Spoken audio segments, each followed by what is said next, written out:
Today in Hong Kong, a court verdict stirs emotions in a high-profile killing, and there's more news racing in behind it.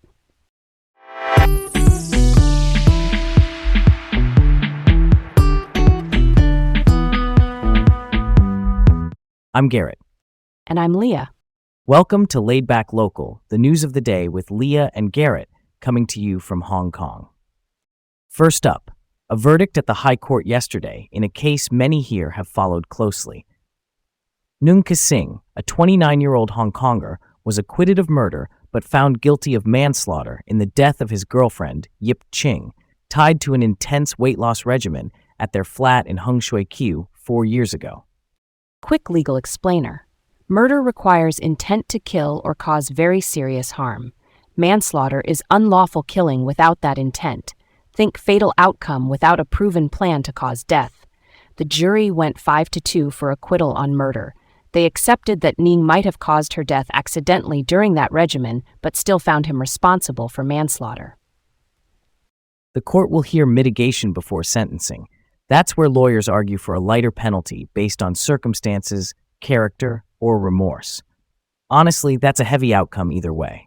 The case also spotlights how extreme weight loss practices can spiral into real danger, which feels important to say out loud. Why do you think the jury drew the line where they did? I think intent was the pivot. Without proof he meant to kill, they weren't all in on murder. But the actions were still dangerous enough for criminal responsibility. It's a reminder that lack of intent doesn't erase harm. It just changes how the law frames it. Okay, next up. Cybersecurity experts are urging fines for companies that suffer major data breaches. This follows March's incident tied to Shunhing Group, a local corporate group, where personal data for about 1.1 million people was affected, including encrypted records for roughly 920,000 customers. The city's privacy watchdog is investigating. Encryption here means attackers locked the files so the company couldn't use them. That's often part of a ransomware play, even if the word ransom isn't used. Names, addresses, emails, core identity pieces were hit. Experts argue fines would push firms to invest in basic defenses like multi-factor authentication, regular software updates, and strong backup systems. I'm for penalties that scale with the harm. Consumer privacy is trust. Once that's broken, it's hard to get back. If fines move boardrooms to treat cybersecurity like 5T non-negotiable, that's progress. Totally. My only question is calibration. Why fines and how big? If they're too small, they're a line item.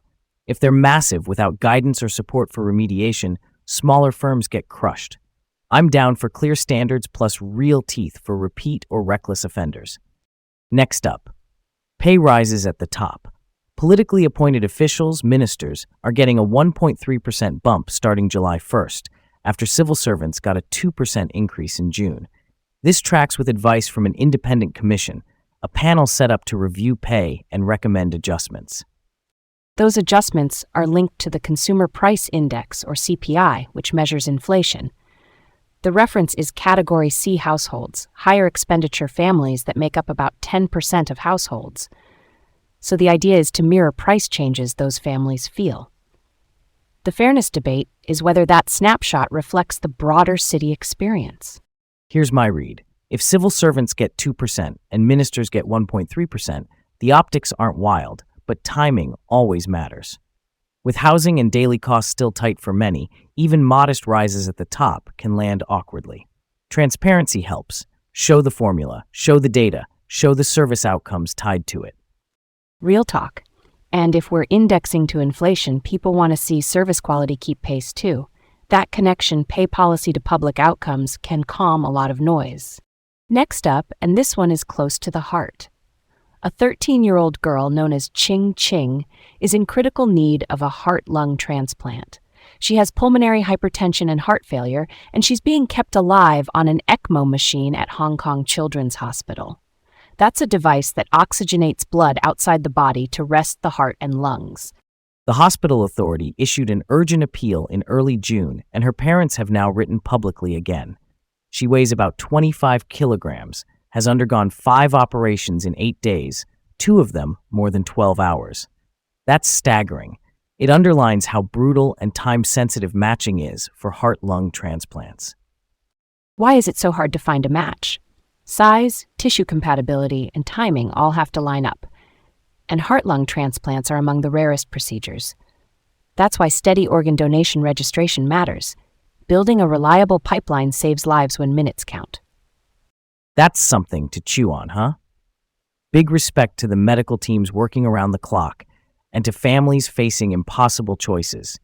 It really puts everything else in perspective. Last up, a landmark judgment for worker rights. The family of baby Jane Alice, a domestic helper dismissed in 2019 while on medical leave for advanced cervical cancer, has been awarded more than 251,000 Hong Kong dollars. The court found her former employer, Jamil Bushra, violated the Disability Discrimination Ordinance, which bars unfair treatment based on disability. The Equal Opportunities Commission, our anti-discrimination body, filed the case in 2020. Alice sadly passed away in 2021 in the Philippines, but her family pursued the claim. The court noted the employer was absent throughout the proceedings. For me, this ruling reinforces a basic standard. Illness doesn't erase dignity or rights. Yeah, that checks out. Clear signal to employers: comply with medical leave and anti-discrimination laws and support workers through treatment. And for workers, it shows that even a long road through the courts can deliver accountability. So there we have it for today in Hong Kong. Thanks for tuning in to Laid Back Local, the news of the day, with Leah and Garrett from Hong Kong. Have a great day, and we'll catch you again tomorrow.